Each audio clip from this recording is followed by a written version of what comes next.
오늘 나눈 말씀은 이제 요한계시록 6번째 시간입니다. 8장부터 11장까지 말씀인데 1절로 4절까지 봉독해 드리도록 하겠습니다. 요한계시록 8장 1절로 4절. 일곱째 인을 떼실 때 하늘이 반 시간쯤 고요하더니 내가 보매 하나님 앞에 일곱 천사가 서 있어 일곱 나팔을 받았더라. 3절, 4절, 2절은 우리가 한번 같이 봉독하도록 하겠습니다. 또 다른 천사가 와서 제단 곁에 서서 금향로를 가지고 많은 향을 받았으니 이는 모든 성도의 기도와 합하여 보좌 앞 금제단에 드리고자 함이라. 향연이 성도의 기도와 함께 천사의 손으로부터 하나님 앞으로 올라가는지라. 아멘.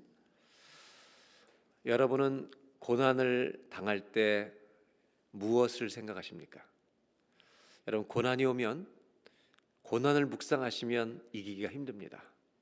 고난이 올 때는요, 소망을 묵상하시기 바랍니다. 근데 이 땅에서 최고의 소망은 예수 그리스도입니다.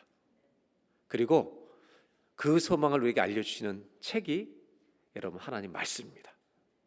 그 말씀 중에 소망으로 가득 차 있는 책이 요한계시록입니다. 요한계시록은 제가 첫 시간을 말씀드리면서 나누면서 이런 말씀을 드렸죠. 요한계시록을 시작하면서 제가 꼭 나누고 싶은, 우리 교인들과 나누고 싶은 말은 요한계시록은 그리스도에 관한 책이다.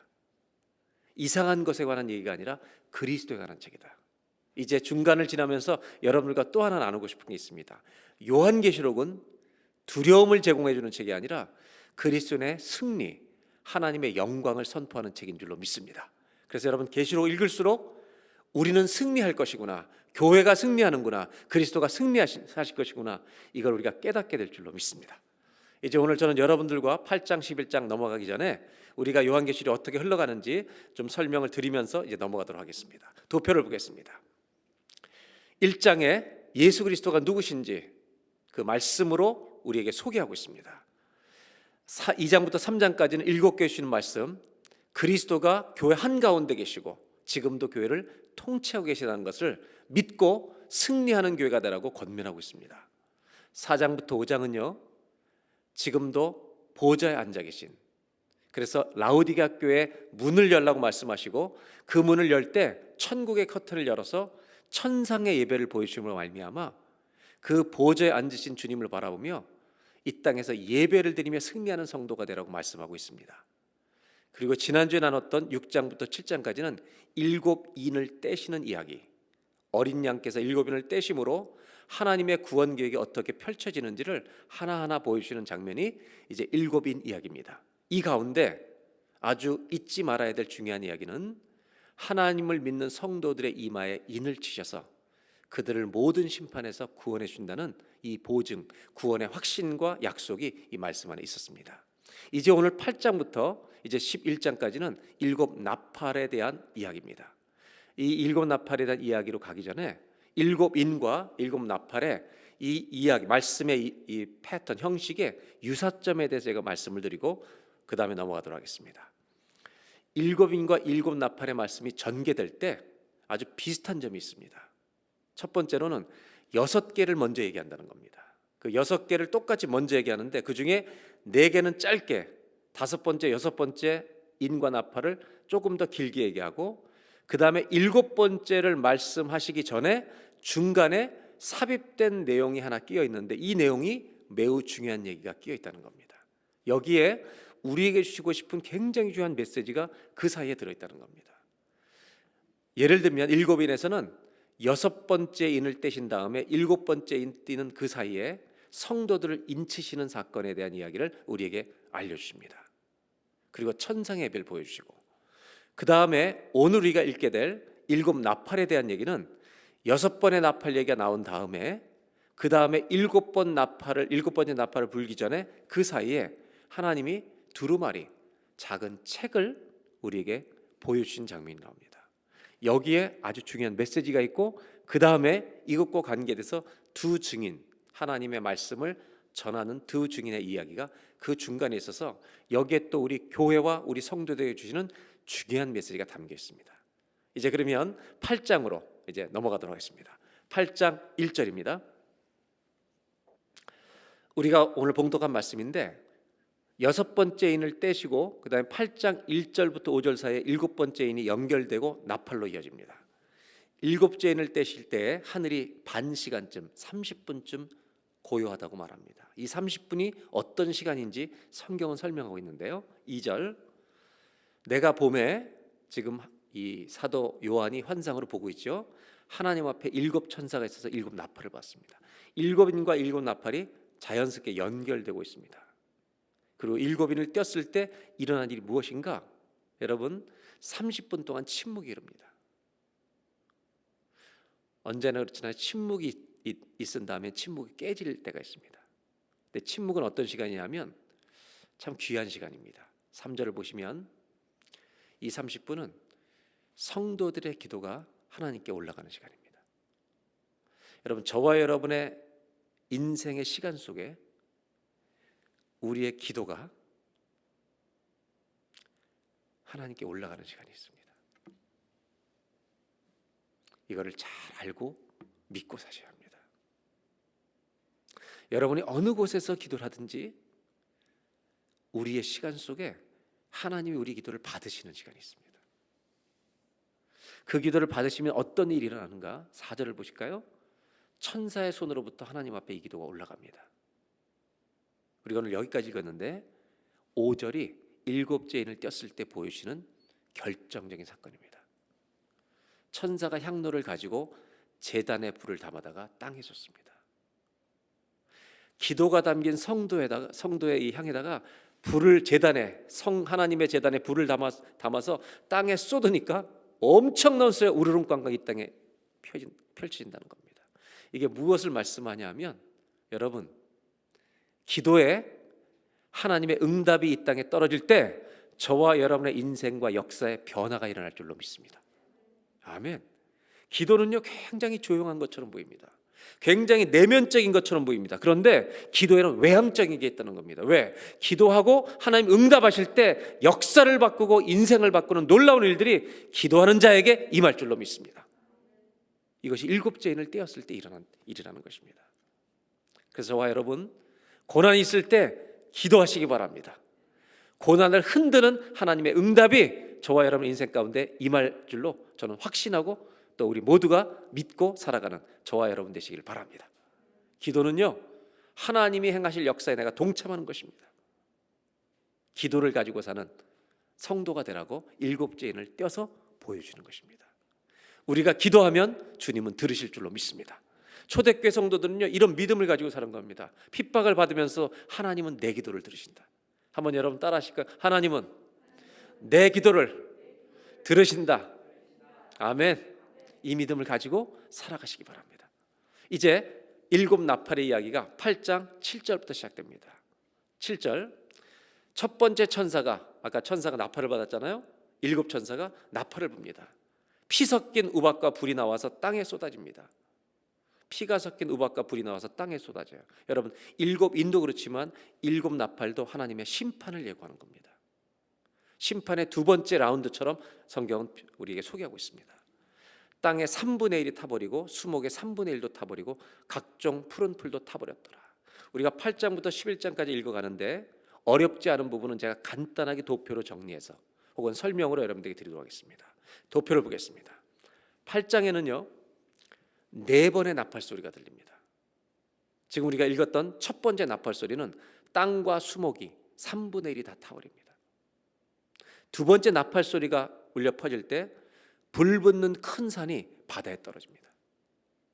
우리가 상상할 수 없는 정말 땅과 하늘이 흔들리는 일이 일어난다는 겁니다. 산에 불이 붙어서요, 바다에 떨어지는데 바다가 3분의 1로 피로 변합니다. 그리고 바다에 사는 생물 중에 3분의 1만 죽습니다. 이런 심판들이 올 것입니다. 세 번째 나팔이 이제 천사가 부는데 나팔이 울려 퍼질 때 큰 별이 하늘에서 떨어집니다. 그래서 강들과 모든 샘물에 큰 별들이 떨어집니다. 그래서 쑥처럼 변하고 쓴물이 돼서 그것을 먹고 많은 사람들이 죽게 됩니다. 사람이 죽는 심판입니다. 네 번째 천사가 나팔을 붑니다. 해와 달과 별이 3분의 1이 어두워집니다. 낮과 밤이 3분의 1이 어둡게 됩니다. 이 3분의 1에 해당되는 심판이 납할 때 일어난다는 이 이야기는 총치적 심판이 아니라는 겁니다. 부분적 심판의 예고입니다. 그리고 더 큰 심판이 온다는 것을 예고하고 있습니다. 그리고 13절에 놀라운 일은 하늘을 날아가는 독수리가요, 큰 소리로 이르기를, 독수리가 땅에 사는 자들에게 화가 있으리라. 영어 성경을 보면요, 재밌게 번졌어요. 워우 워우 이렇게 해놨어요. 새가 봐도요 비극이라는 겁니다. 왜냐하면 아직도 나팔 소리가 더 남아있기 때문입니다. 이것이 8장의 전체 내용입니다. 누가 읽어도 알 수 있는 내용입니다. 9장으로 넘어가면 다섯 번째 천사가 나팔을 붑니다. 9장 1절입니다. 다섯째 천사가 나팔을 부는데 우리가 읽어보면 무슨 말인지 다 느낄 수 있습니다. 내가 보니 하늘에서 땅에 떨어진 별 하나가 있는데 그가 무저갱의 열쇠를 받았더라. 별이 땅에 떨어졌는데요, 무저갱의 열쇠는요 깊은 땅속, 우리 영어 성경에 The shaft of the abyss라고 되어 있지만 다른 번역에는요 bottomless pit이라고 되어 있습니다. 이 바닥이 없이 끝까지 떨어지는 음부를 상징하죠. 뭔가 기분 나쁘죠. 2절입니다. 그 무저갱을 여는데요, 연기 같은 것이 구멍으로 말미암아 올라오면서 어두워지기 시작합니다. 뭔가 음산하잖아요. 3절입니다. 거기서요 황충, 메뚜기 같은 게 나오는 겁니다. 연기 가운데서 메뚜기 같은 게 나와요. 여러분, 우리가 누가 읽어도 이건 안 좋은 일입니다. 징조가 좋지 않습니다. 그리고 땅에 있는 전갈의 권세와 같은 권세를 받았다. 전갈은 좋은 데 사용하는 상징은 아닙니다. 뭔가 사람을 해칠 권세를 가진 황충들이, 메뚜기 같은 것들이 나오고 있습니다. 4절 놀라운 말씀이죠. 그들에게 이르시되 땅의 풀이나 푸른 것이나 각종 수목은 해하지 말고, 모든 사망과 음부와 생명의 권세를 가진 분은 하나님이신데 이런 사탄을 상징하는 이런 것들이 이 땅에서 이런 활동을 하는 것을 주님이 당분간 허락하시는 장면입니다. 그러면서 한 가지를 말씀하시는데, 오직 이마에 하나님의 인침을 받지 아니한 사람들만 해하라. 하나님의 심판이라고 하는 것은요, 하나님의 심판은 하나님을 믿지 않는 자, 어린 양의 피로 씻김 받지 못한 자에게만 정확히 임한다는 것을 보여주고 있습니다. 사랑하는 우리 교우 여러분들, 하나님의 심판이 임할 때 구원을 받을 수 있다는 것은 감격입니다. 이 감사 속에 늘 살아가시길 바라고, 더 나아가 내 주변의 그 심판에 견디지 못할 자들을 어떻게 하나님으로 앞으로 인도할지 함께 기도하며 살아가는 우리가 되었으면 좋겠습니다. 5절입니다. 그러나 그들을 죽이지는 못하게 하시고 이 기간 심판에 5달 동안만 괴롭게 하라고 말하는데, 이 5달 동안이라고 하는 것은 제한된 시간의 상징적인 표현입니다. 그 괴롭게 하는 것은 전갈이 사람을 쏠 때 괴롭게 한 것 같이 힘들다라고 말하는 겁니다. 여기에서 참 비극적 표현이 그 다음 6절에 나옵니다. 너무 힘들어 사람들이 죽기를 구하는데도 죽지 못해요. 죽고 싶어 하는데도 죽음이 그들을 피해가요. 이게 무슨 말입니까? 너무 고통이 오면 사람이 그냥 죽고 싶은데 주님이 말씀하시는 게 뭔지 아세요? 죽는다고 심판을 피하는 건 아니다. 심판이 너무 힘들어서 그냥 죽여달라고 하는데요, 죽음이 피해가요. 못 죽어요. 주님이 말씀하시고 싶은 건 뭐냐?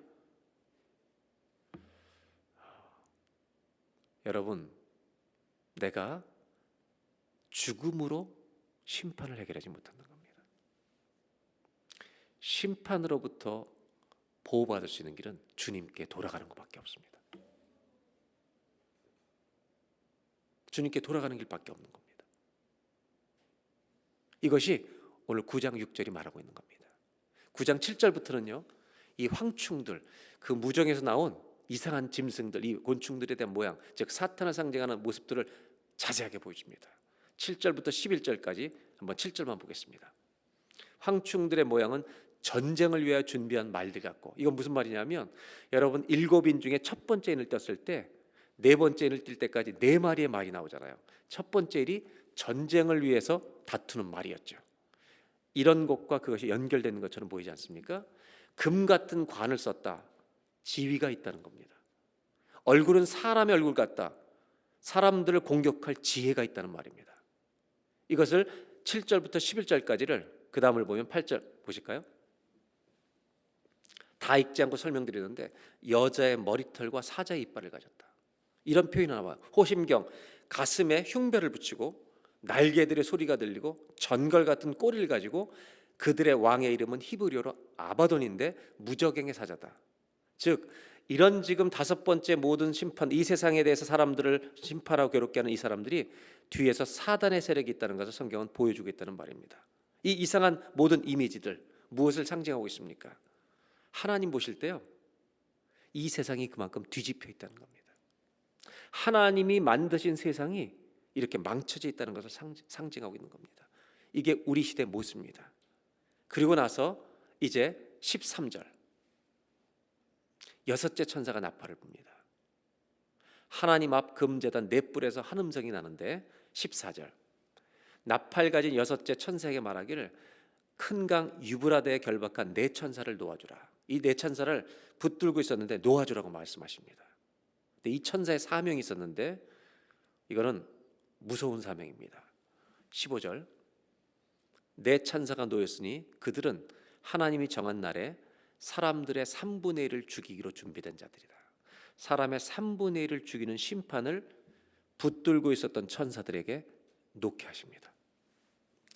여섯 번째 나팔이 불러지니까 18절, 여러분 3분의 1이 죽임을 당합니다. 여기까지가 첫 번째부터 여섯 번째 나팔 이야기입니다. 하나님의 나팔 소리가 천사를 통해서 울려 퍼질 때 여러분 하나님의 심판이 이 땅에 임한다는 것을 성경은 보여주고 있습니다. 저는 오늘 여러분들과 나팔 소리와 관계해서 말씀을 좀 나누려고 합니다. 구약 성경에 보면 나팔 소리는 언제 불었냐 하면 신년, 대속죄일이 끝나고 신년에 나팔절 때 나팔을 붑니다. 두 번째는 백성들을 소집할 때 나팔을 붑니다. 세 번째는 왕이 취임할 때 나팔을 붑니다. 네 번째는요, 희년을 선포할 때 나팔을 붑니다. 그러니까 나팔은 어려운 때 불기도 하고 전쟁 때 불기도 하고 그 다음에 기쁜 날에도 불기도 합니다. 그런데 구약 성경 중에 굉장히 중요한 나팔 불기의 의미가 있습니다. 하나님은 이 심판을 나팔로 표현하신 이유가 있습니다. 그건 언제냐면 에스겔서를 보면 33장 3절로 6절에 파수꾼이 나팔을 불어야 될 때가 있습니다. 언제 나팔을 불겠습니까? 파수꾼이 딱 성을 지키고 있다가요, 적군이 들어올 때는요 성을 향해 나팔을 부른 겁니다. 정신 차려, 다 일어나, 이렇게 깨우는 것이 나팔 소리입니다. 그런데 그 에스겔서 보면 파수꾼이 졸든지 적군이 오는데 보고도 나팔을 안 불어서 그 적군에 의해서 한 명이라도 성 안에 있는 사람이 죽게 될 경우 이 사람의 핏값은 그 파수꾼에게 돌아갑니다. 이만큼 나팔 부는 것은 중요한 일이었습니다. 반대로 나팔을 불어서 사람들을 깨우는데도 일어나지 않아서 정신 차리지 못해서 적군에 죽는 사람은 그것은 그 사람의 핏값이 자기 몫이라는 것입니다. 구약의 나팔에서 굉장히 중요한 의미는 깨워주는 것입니다. 정신을 차리라는 것입니다. 잠에서 깨우라는 경고였습니다. 오늘 8장부터 9장까지 읽었던 여섯 번째 나팔은 무슨 나팔인가? 하나님의 경고의 나팔입니다. 심판이 오고 있다. 너 그대로 가면 하나님 앞에서 죽는다. 영혼들을 깨우는 소리입니다. 여섯 번의 이 나팔 소리는 하나님 앞에서 정신 차리고 주 앞에 돌아와라 라고 하는 경고의 메시지였던 것입니다. 성경을 읽어보면 우리의 인생과 역사 속에 하나님이 이런 우리를 깨우시는 소리가 있다는 것을 알게 됩니다. 저와 여러분의 인생에도 하나님이 우리를 깨우시는 소리들이 있습니다. 그게 하나님의 나팔 소리입니다. 누가복음 15장에 보면 예수님이 탕자의 비유를 얘기하십니다. 이건 비유입니다. 이 비유는 현실에서 일어날 수 있는 이야기를 비유로 하시면서 우리에게 메시지를 주시는 겁니다. 아버지 유산을 가지고 먼 길을 떠나서 방탕하다가 모든 것이 떨어지자 아주 독특한 표현을 성경에 기록합니다. 그가 아버지 집을 연상합니다. 우리 아버지 집에는 양식이 풍족한 품꾼이 얼마나 많은고, 내가 돌아가서 아버지 집에 가서 나를 품꾼에, 아들은 안 되니까 품꾼 하나 써달라고 자기가 얘기해야 되겠다. 스스로 독백을 하는 장면인데, 거기에 여러분 성경에 누가복음 15장에 보시면 이렇게 표현해요. 그 아들이 스스로 돌이켜 이르되. 이것이 제가 참 재미있고 이상한 표현이라는 것입니다. 여러분, 예수님은 뭘 얘기하시려고 하는 걸까요? 우리가 스스로 돌이킬 수 있을까요? 우리가 스스로 돌이킬 수 있을까요? 다윗이 범죄했을 때 우리아까지 전쟁터에 보내 죽이고 범죄했을 때 그는 범죄해놓고도 예배를 걸리진 않았을 것입니다.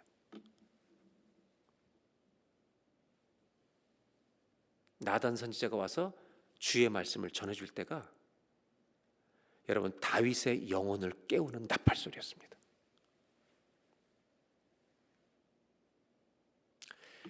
탕자가 스스로 돌이켰을까요?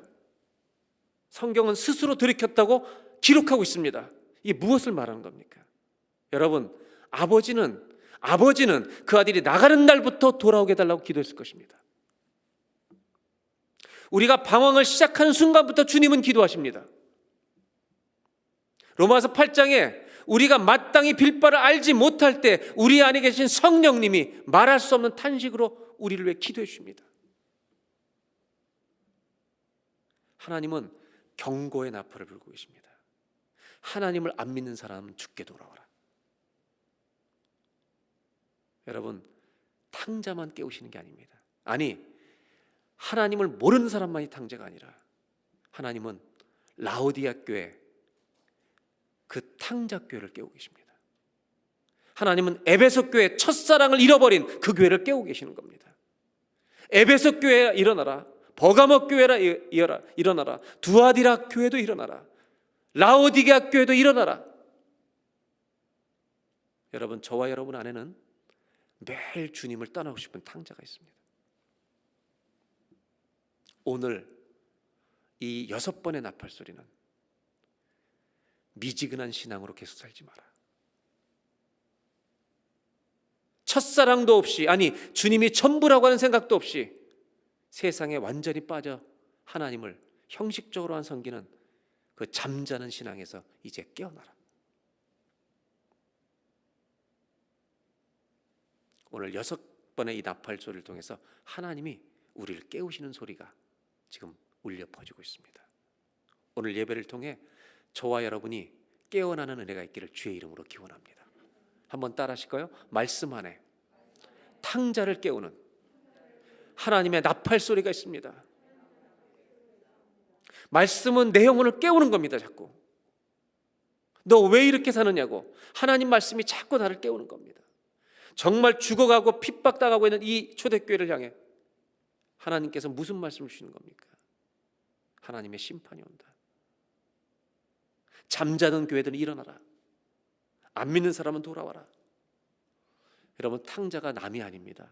저와 여러분 안에는요 매일 역사하는 탕자가 있습니다. 매일 활동하는 이 욕심의 탕자가 있습니다. 오늘 이 말씀을 통해 하나님의 6번의 나팔의 심판을 통해 하나님 매일 저를 깨워주십시오. 매일 저를 깨워주십시오. 기도하는 저와 여러분 되시기를 주의 이름으로 기원합니다. 이 세상에는 그런 게 있잖아요. 어머니의 눈물이라는 거. 제가 볼 때 자녀를 키워보니까 아버지가 많이 울어요? 자녀 때문에 어머니가 많이 울어요? 어머니가 수시로 울어. 어머니들은 수시로 울어. 근데 참 신기한 거는 자식들이 나이가 들면 어머니 때문에 울어. 이것들이 또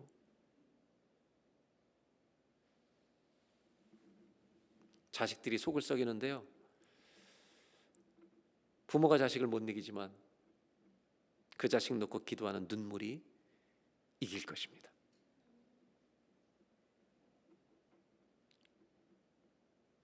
하나님의 눈물이 있는 겁니다.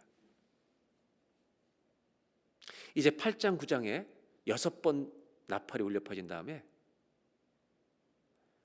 안타깝게도 7번 나팔 전에 하나님의 중요한 이 중간에 이야기를 하시기 전에 9장의 마무리는 어떻게 되냐면 20절을 보겠습니다.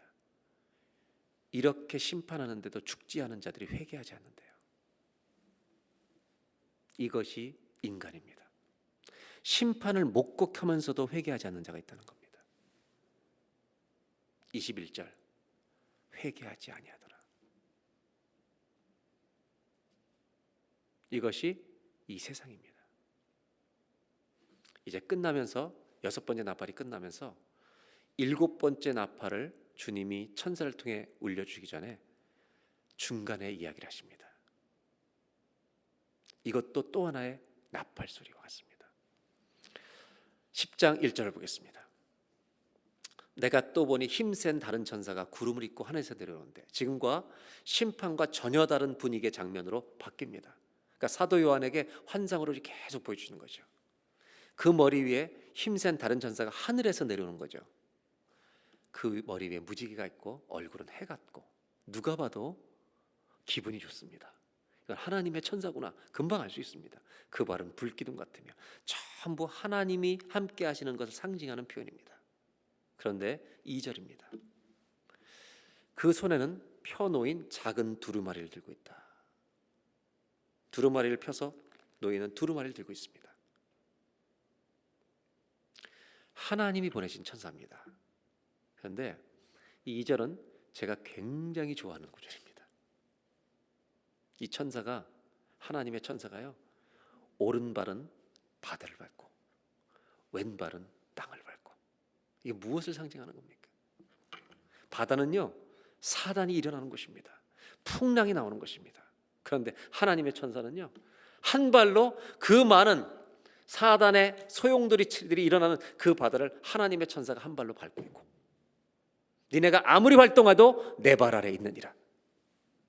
그 다음에 세상에서 인간의 수없이 많은 일들이 펼쳐지는 이 땅을 또 왼발로 땅을 밟고, 여러분 하나님이 세상을 통치하고 계십니다. 하나님이 우리 가정의 모든 문제를 다스리고 계십니다. 그래서 예수님이 바다 위로 걸어오시는 겁니다. 풍랑을 밟고 걸어오시는 것입니다. 여러분 고난이 올 때 고난을 묵상하지 말고 우리를 위하여 바다를 밟고 걸어오시는 주님을 바라보시기를 주의 이름으로 축복합니다. 하나님의 천사가 두 발로 땅과 바다를 딱 밟은 겁니다. 그리고 3절 큰 소리로 외칩니다. 이 천사가 소리를 칩니다. 5절 바다와 땅을 밟고 있다는 걸 또 표현합니다. 3번이나 나와요 10장에. 그리고 서 있는 천사가 하늘을 향한 오른손을 들고 6절 세세토록 살아계시니 하늘과 그 가운데 있는 물건이며 땅과 그 가운데 있는 물건이며 바다와 그 가운데 있는 물건을 창조하신 이를 가리켜 맹세하이르되 지체하지 아니하리니. 7절 7째 천사가 소리내는 날 그의 나팔을 불려고 할 때 하나님이 그의 종 선지자들에게 전하신 복음같이 하나님의 그 비밀이 이루어지리라 하더라. 7째 천사가 소리내는 날 그 나팔을 불려고 할 때 이 말씀이 그냥 신약만 나온 말씀이 아니라 구약 때부터 선지자를 통해서 주어진 이 복음의 그 비밀이 다 이루어지리라. 그리고 나서 여러분 하나님이 사도 요한에게 특별한 것을 부탁하십니다. 이것이 우리가 관심 있게 봐야 될 말씀입니다. 이 환상을 보여주시면서 사도 요한에게 한 가지를 요구하십니다. 10장에서 매우 중요한 구절입니다. 8절입니다. 하늘에서 내게 들리는 음성이 또 내게 말하되 내가 가서 바다와 땅을 밟고 서 있는 바다와 땅을 밟고 있는 천사를 3번이나 반복합니다. 교회를 향해서 주님이 통치하고 있다는 것을 계속 말씀하십니다. 오늘 예배를 드리는 성도님들 중에 풍랑이 요동치고 있는 가정이 있다면 이렇게 기도하셔야 합니다. 하나님 바다와 땅을 밟고 서게 해주셔서 감사합니다. 그분이 우리 가정을 다스리실 것입니다. 이렇게 믿음으로 오늘 고난을 이겨나가는 저와 여러분 되시길 바랍니다. 8절 다시 보면 그 천사의 손에 펴놓인 두루마리를 가지라는 겁니다. 여러분 이것은요 작은 책입니다. 글씨를 쓰는 책이죠. 지금으로 말하면 소책자입니다. 그리고 아주 중요한 한 절이 9절에 그 다음 절에 나옵니다. 내가 천사에게 나가 두루마리를 달라 한즉 천사가 이르되 아주 심플한 한 가지 명령을 합니다. 이 책을 갖다 먹어라. 이것이 여러분 일곱 나팔 사이에 있는 가장 중요한 메시지입니다. 이 책을 갖다 먹어라. 네 배에는 쓰지만 네 입에는 달리라. 꿀같이 달리라.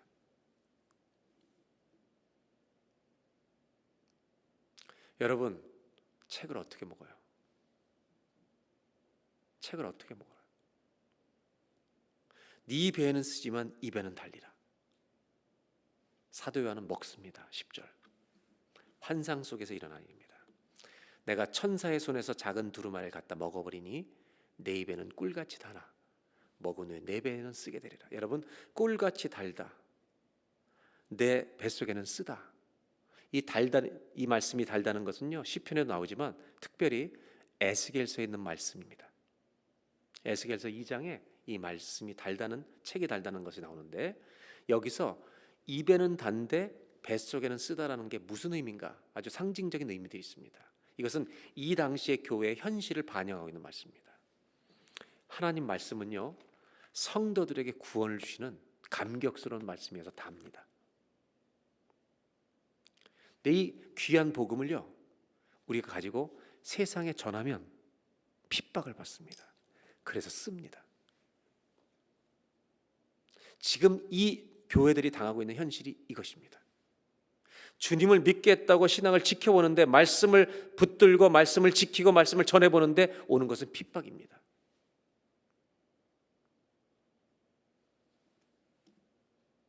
먹으라는 겁니다. 또 한 가지 의미가 있습니다. 말씀을요, 읽으라고 말하지 않고요, 이 책을 먹으라는 겁니다. 소화시키라는 겁니다. 무슨 말입니까? 너희들 뱃속에 다른 것이 가득 차 있다는 겁니다. 말씀이 들어가게 하라는 겁니다. 말씀이 채워져서 우리의 가슴 속에서 말씀이 터져 나오는 사람이 되게 하라는 겁니다. 이것이 교회라는 겁니다.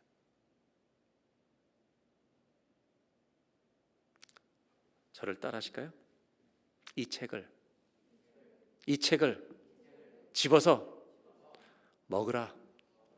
여러분, 말씀을 먹는 성도들이 되시길 바랍니다. 이 험난한 영적 전쟁이 치러진 이 상황에서 이 말씀을 가지지 않고 어떻게 너희가 이길 수 있겠냐? 예수 그리스도를 쫓아가는 길은 절대로 쉬운 길이 아니다. 힘들고 어려운 길일 수 있다. 말씀이 필요하다. 그리고 말씀을 먹어라. 너희의 가슴속에 채워라. 뱃속에 채워라. 네 것이 되게 하라. 그리고 너의 입속에서 열었을 때 가슴속에 있는 말씀이 터져 나오는 성도가 되라. 교회가 되라는 겁니다. 도대체 무슨 얘기를 하는 걸까요? 하나님이 11절입니다. 이것 때문에 말씀하시는 겁니다. 다 같이 한번 함께 읽겠습니다. 시작.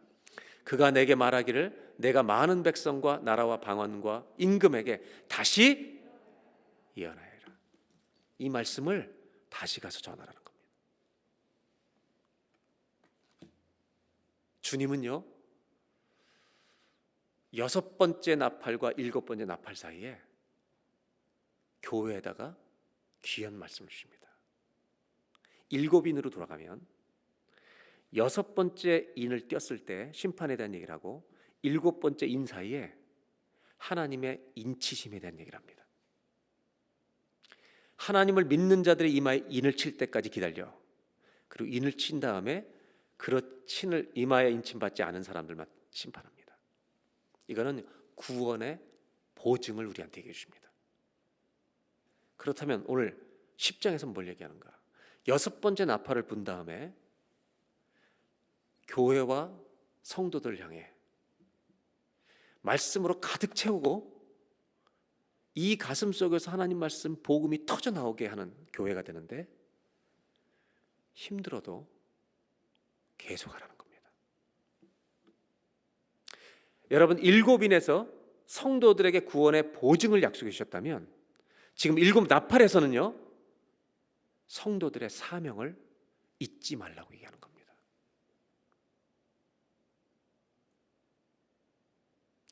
교회가 이 사명은 절대 포기하지 마라. 입에는 달지만 배에서는 쓰리라.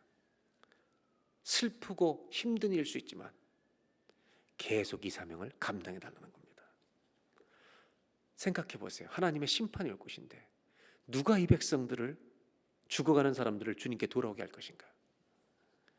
누가 이 세상을 향해 하나님 말씀을 나팔을 불어줄 것인가? 세상은요, 이 말씀을 아무것도 아닌 걸로 여길 수 있습니다. 들으러 가지도 않습니다. 요즘 세상이 얼마나 화려합니까?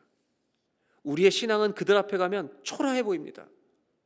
돈이 지배하고 권력이 지배하고 모든 것들이 얼마나 화려하게 그것을 다 꿈꾸고 있습니다. 근데 우리는 예수 믿고 살자는 겁니다. 얼마나 그들 앞에 초라해 보입니까? 누가 듣겠습니까? 안 듣는 것 같지만 듣는다는 것입니다. 전하라는 것입니다. 제가 목회하면서 깨달은 게 하나 있어요. 교회를 처음 나온 분들, 제가 전도해 본 분들이나 우리 교회 처음 나온 분들을 얼마나 많이 만났겠습니까? 진짜 기가 막힌 거는요, 교회를 처음 나오신 분들이나 제가 전도해서 주님을 믿게 된 이런 분들을 제가 만났을 때 하나님을 만났던 모든 분들 주변에 복음을 전했던 친구들이 있더라는 겁니다. 할렐루야. 다 있더라는 거예요. 기독교를 반대하고 욕했던 사람들도 자기에게 복음을 전한 사람이 다 있더라는 거예요. 10장 9절입니다. 천사가 이르되 이것을 갖다 먹어버려라. 말씀을 먹는 저와 여러분이 되시길 바랍니다. 말씀으로 우리의 영혼을 가득 채워서 말씀이 흘러 넘치는, 가슴에서 터져 나오는 성도가 되기를 주의 이름으로 축원합니다. 이 세상을 승리하며 살아가려면 말씀이 필요합니다. 그래서 이 말씀은요, 또 하나의 나팔소리입니다. 한번 따라 하실까요? 말씀 안에 사명을 끝까지 감당하라는 하나님의 나팔소리가 있습니다. 여러분, 10장에 나온 이 말씀은요, 이 책을 먹어라. 왜 먹으래요? 다시 예언해라. 세상에 다시 예언하래.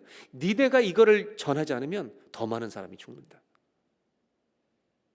사명을 감당하는 성도와 교회가 되시기를 주의 이름으로 기원합니다. 그리고 이 이야기는 11장 1절로 이어집니다. 11장 1절을 봅니다. 하나님께서 또 환상 중에 내게 지팡이 같은 갈대를 주며 말하기를 일어나서 하나님의 성전과 제단과 그 안에서 경배하는 자들을 측량하되, 성막, 옛날로 말하면 성막의 성소 안에를 측량하래, 재보라는 겁니다. 2절, 성전 바깥 마당 측량하지 말고 그냥 두라. 이것은 이방인에게 주었은즉 성전 마당은 그들이 악한 것들이 거룩한 성을 42달 동안 짓밟으리라. 몇 달이라고요? 42개월. 뭔가 상징하는 숫자예요. 42가. 성경에 40이라는 숫자를 보신 적 있어요 혹시? 처음 보시죠? 40이. 40은 있죠. 7은 있고 10이 있는데 42. 42개월 동안 여러분 악한 것들이 마당들을, 성전의 마당들을 막 짓밟도록 놔둔다는 거예요. 여러분, 하나님이 사단의 세력들이 활동하는 걸 일정 기간 놔두신다는 것이 42달처럼 표현되는 거 여러분 느끼겠죠? 조금 이따 설명드릴게요. 42달. 3절입니다. 다 같이 읽겠습니다. 내가 나의 두 증인에게 권세를 주리니 그들이 굵은 베옷을 입고 1260일을 예언하리라. 하나님의 두 증인이 있대요. 이 두 증인이요, 핍박받고 있는 교회입니다. 성도들입니다. 하나님이 말씀의 권세를 주셔서 이들이 베옷 입고요, 슬픈 옷을 입고 1260일을 예언합니다. 1260일은요 42개월 곱하기 30일은 1260일입니다. 이게 42개월입니다. 즉 42개월은 사단들의 활동을 하나님이 놔두시는 시간일 뿐만 아니라 하나님의 백성들이 복음을 전해야 되는 시간입니다.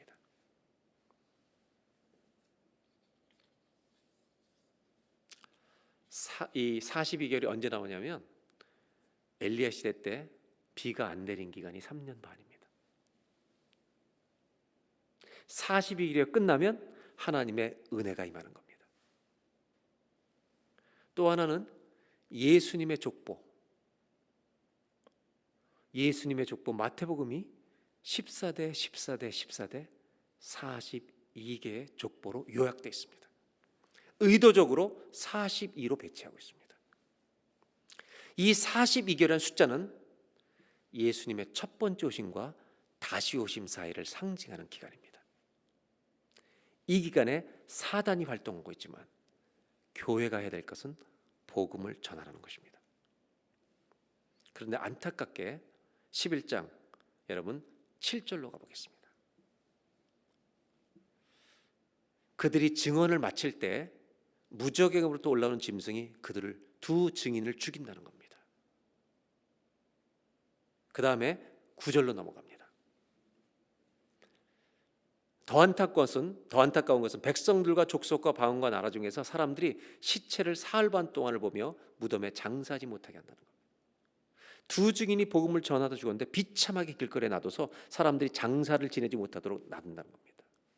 그래서 10절에 이것들을 사람들이 보면서 기뻐한다는 겁니다. 여러분, 복음을 전하다가 죽은 이런 사람들을 정말 주님과 함께한 사람처럼 여기는데 세상은 우습게 여긴다는 겁니다. 무덤에도 넣지 못하게 하고요, 자기들이 즐거워한다는 겁니다. 이거는요, 교회가 핍박당하는 것의 고통을 그대로 보여주고 있습니다. 근데 여기서부터 반전이 일어납니다. 이제 여러분들은 아멘 할 준비만 하고 계시면 됩니다. 아멘 할 준비 하셨어요? 그렇게 슬퍼하고 있는 두 증인 주변에 사람들이 있고 그것을 즐겨하는 악한 사람들이 있습니다. 11절 42개월이 아니라 3일 반 후에 하나님께로부터 생기가 죽었던 두 증인 그들 속에 들어가매 그들이 발로 일어서니 할렐루야. 하나님이 그들에게 부활의 선물을 주실 줄로 믿습니다. 구경하는 자들이 크게 두려워하는 겁니다. 여러분, 이거는 우리 성도들에게 부활을 예고하는 것뿐만 아니라 교회가 승리할 것을 얘기하고 있는 것입니다. 여러분, 이 작은 교회, 초라한 교회가 세상을 이길 것입니다. 여러분, 하나님의 이 아름다운 믿음의 교회, 믿음에 세워진 교회가 사단의 모든 권세를 이길 것입니다. 하나님의 생기가 그들 속에 들어간다. 여러분, 생각나는 말씀이 없어요? 에스겔의 골짜기에 하나님의 바람이 불어, 성령의 바람이 불어오면요, 마른 뼈들이 일어나서 여호와의 군대가 되는 것입니다. 12절입니다. 여기서 끝이 아닙니다. 아멘 할 준비를 계속하고 계셔야 됩니다. 하늘로부터 큰 음성이 있어 이리로 올라오라 함을 듣고 그들이 듣고 구름을 타고 하늘로 올라가니. 아멘. 그들의 원수들이 놀라서 구경하고 있는 겁니다. 즐거워하던 자들이 아니 저들은 뭐야?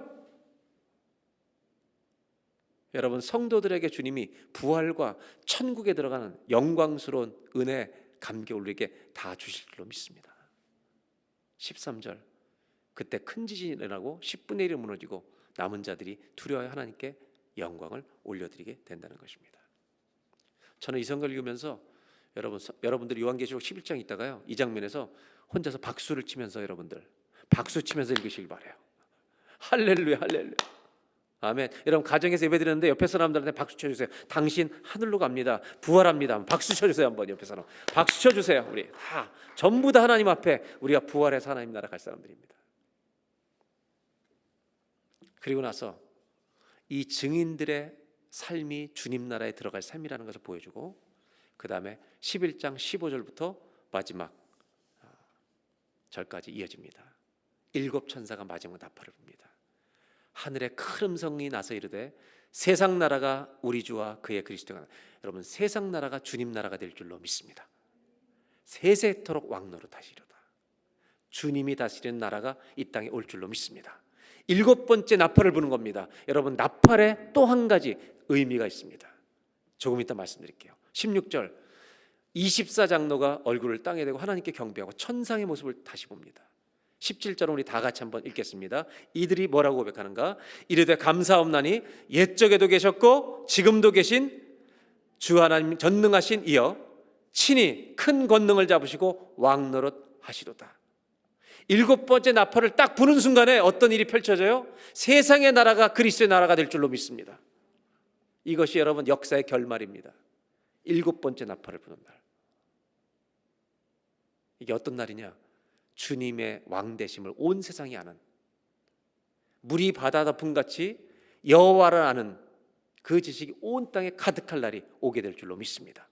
이게 얼마나 귀한 말씀인지 몰라요, 여러분. 다시 한번 보여주세요. 16절. 16절. 쏘리 15절입니다. 세상 나라가 우리 주님의 나라가 됩니다. 왜? 주님이 지으신 땅이기 때문에. 19절로 갑니다. 마지막 절. 이에 하늘에 있는 하나님의 성전이 열리니, 여러분, 하나님의 성전이 열리는 것은 처음 보이는 겁니다.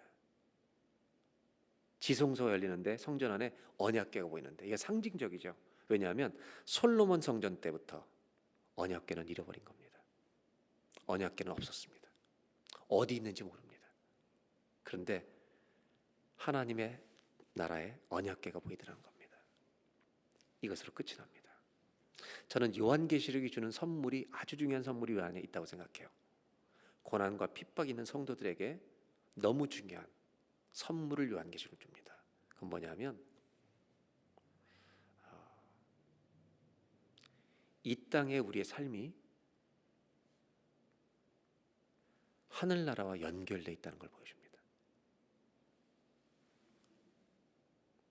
성도들이 걷고 있는 이 걸음이 하늘나라까지 연결되어 있는 거야 라고 말씀해 주신다는 겁니다. 저는 이 믿음으로 보는 은혜의 눈이 우리에게 활짝 열리는 복이 우리에게 있길 바랍니다. 마지막 나팔 소리가 뭘 상징하는지 이제 마지막으로 설명드리겠습니다. 신약의 나팔 소리가 있습니다. 마태복음 24장 31절. 이 나팔 소리는 언제 울려 퍼질 거냐면 주님이 다시 오실 때입니다. 큰 나팔 소리와 함께 천사들을 보내니 하나님이 택하신 자들을 온 사방에서 다 모을 것이다. 마지막 나팔 소리가 있습니다. 그 나팔 소리는 주님이 다시 오신 날 모든 성도들이 다 모이는 겁니다. 인종과 정치와 국가를 다 넘어 온 땅에 성도들이 하나가 된다는 것입니다. 여러분, 이 땅의 모든 교회는요 지금도 하나입니다. 고린도전서 15장에 나팔 소리가 나며 죽은 자들이 일어납니다. 데살로니가전서 4장 16절에 신약의 나팔 소리, 주께서 호령과 천사의 소리와 하나님의 나팔 소리로 친히 하늘로부터 강림하시리니 그리스도 안에서 죽은 자들이 다 일어납니다. 여러분, 나팔 소리가 언제 울려 퍼지냐면 주님이 다시 오실 때입니다. 보라 주님 구름 타시고 나팔 불 때 우리 찬송 불러야죠. 좀 이따 찬양팀 뭐 하고 있어요? 올라와야죠. 예. 제가 마지막 결론을 좀 여러분과 나누려고 합니다. 이 나팔 소리는 주님이 다시 오시는 날 온 땅에 울려 퍼질 것입니다. 그날 하나님의 모든 백성들은 한 자리에 모일 것입니다. 7번째 나팔 소리가 이런 나팔 소리입니다. 그런데 여러분, 이 말씀이 우리에게 주는 교훈이 무엇입니까? 마지막으로 나누고 싶은 게 있습니다. 세 번째로, 요한계시록에는 이 땅과 이 땅의 우리의 삶과 천국을 연결하고 이어주고 하나가 되게 하는 하나님의 나팔 소리가 있다는 것을 아셔야 합니다. 요한계시록이 주는 축복이 있는데 내 삶이 천국과 연결돼 있구나, 이거를 깨닫게 한다는 것입니다. 사랑하는 교회 여러분, 우리는 천국으로 가는 순례자들입니다. 순례자는 어떤 사람이냐? 우리의 가슴 속에 내 이 땅의 삶과 천국이 하나가 되어가는 사람이 순례자입니다. 하나가 되었다라고 말씀드리기보다는 하나가 되어가고 있는 중입니다. 사랑하는 교회 여러분, 신앙인의 걸음은 천국을 향해 걸어가고 있는 걸음입니다.